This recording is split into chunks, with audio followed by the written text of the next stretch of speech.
remembering the earthquake in Haiti and how American generosity is helping Hondurans improve their lives and hopefully stay put rather than join a caravan.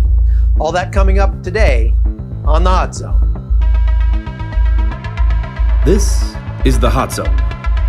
Engaging with the news in a whole new way, international war correspondent Chuck Holton brings insight into areas of crisis and lets you help those affected.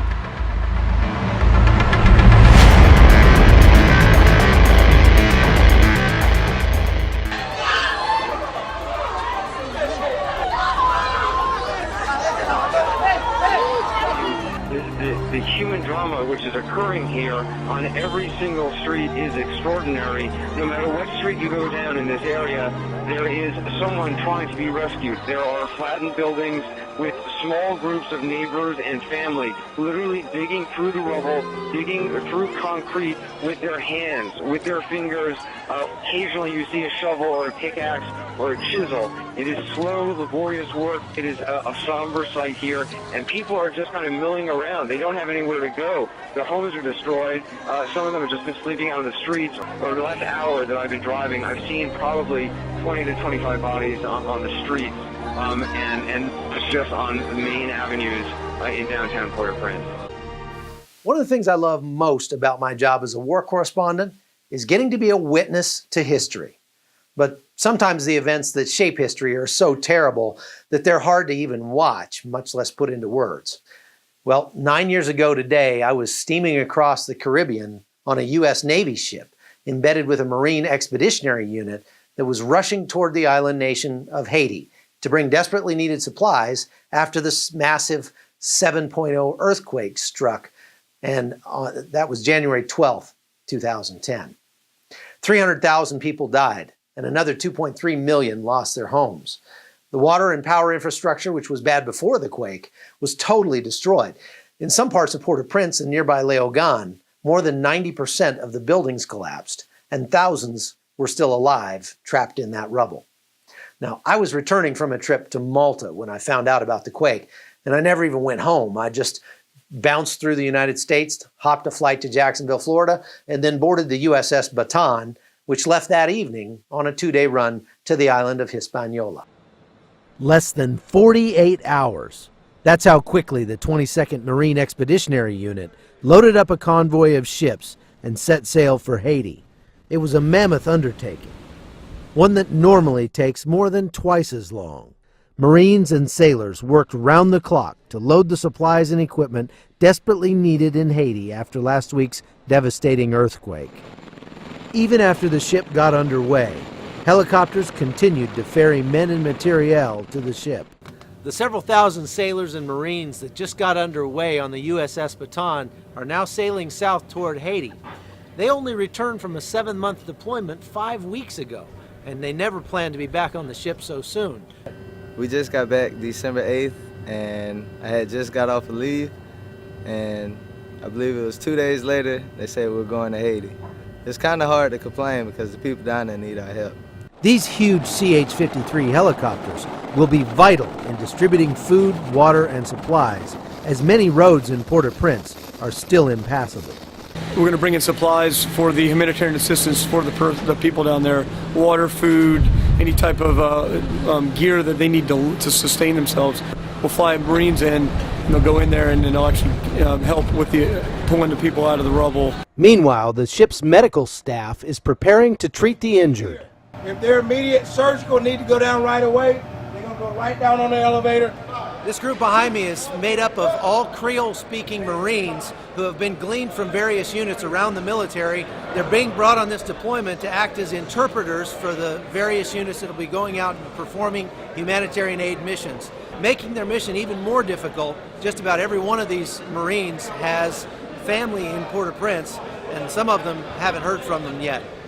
I have some family in Haiti, my grandma, my dad, and a lot of relatives that lives in Haiti. I've got in contact with my grandma.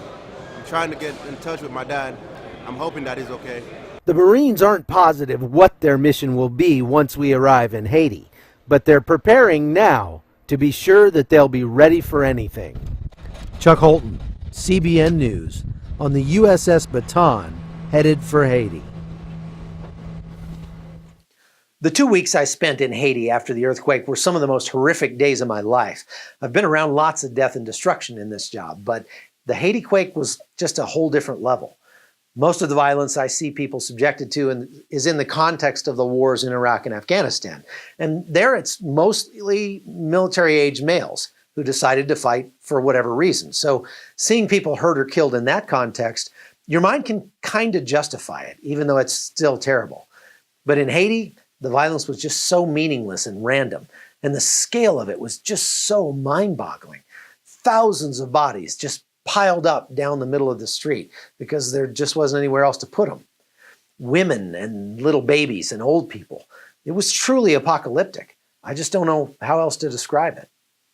After I returned from Haiti, it was one of the only times in my career as a war correspondent that I've suffered from post-traumatic stress.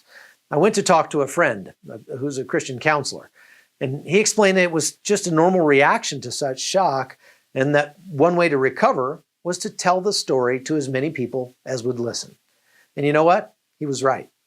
So this week, in honor of those poor people who had their lives just snuffed out so suddenly on January 12, 2010, I'm going to dedicate a few minutes every day this week on the podcast to tell their stories and to try and describe to you the absolute heroism displayed by Americans who gave of themselves to help the people of Haiti survive those first terrible weeks.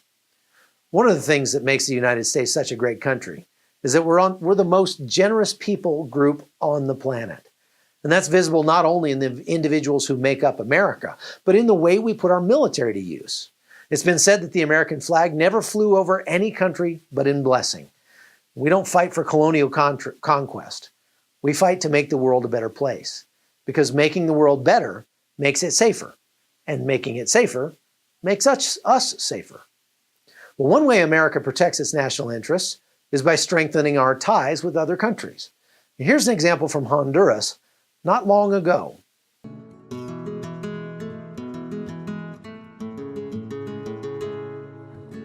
So I've been here for 2 weeks, and I'm already experiencing these great changes and differences that we make for this country, and I'm really enjoying it. The culture's not new to me. I left this country when I was 6 years old. I grew up in a very poor home.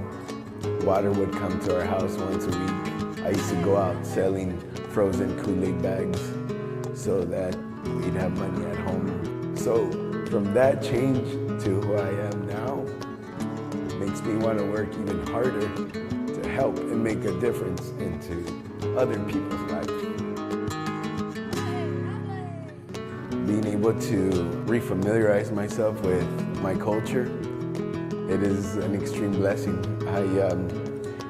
I want to capitalize on that, and I may not be able to help every person, but the few people that we help, it just makes a whole difference.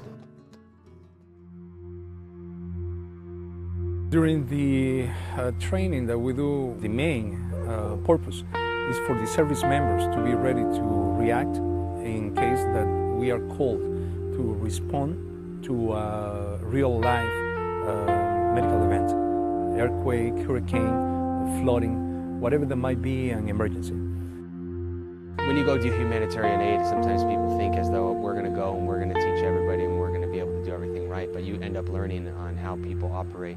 Like Dr. Quayle, he teaches us what they kind of do here and how they'll treat patients that don't have all the resources that we have. So although we come down here thinking we're going to teach them and be able to serve them, we actually learn a lot from having limited resources, knowing how to stabilize, knowing how to treat with just limited stuff.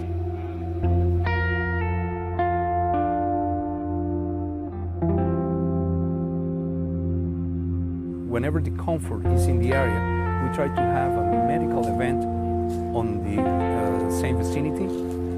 That way we exercise, knowing that the comfort having a higher level of care and is close to where we are, how we will do to communicate with them. So being able to work together with the comfort really helps to have scenarios. Having JT Bravo assets, being able to mobilize, and having all the support of this flooding hospital.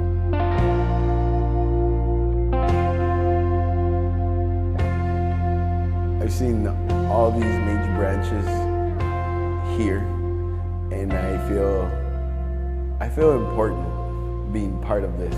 I feel like it's a great work, and I think it's just incredible how we have all this equipment and we're able to help the people of Trujillo. They've expressed their gratitude, and that's all that we ask for in return, and they show it. They show their gratitude. And I've been asked by several of the local people in Honduras, how long have you been here? And when do you leave? I tell them, I've been here 2 weeks and I leave in August. Their response is, that's forever away. Me, that's not enough time. There's so much work to do. But when I leave this place, I want to feel like I can finally rest.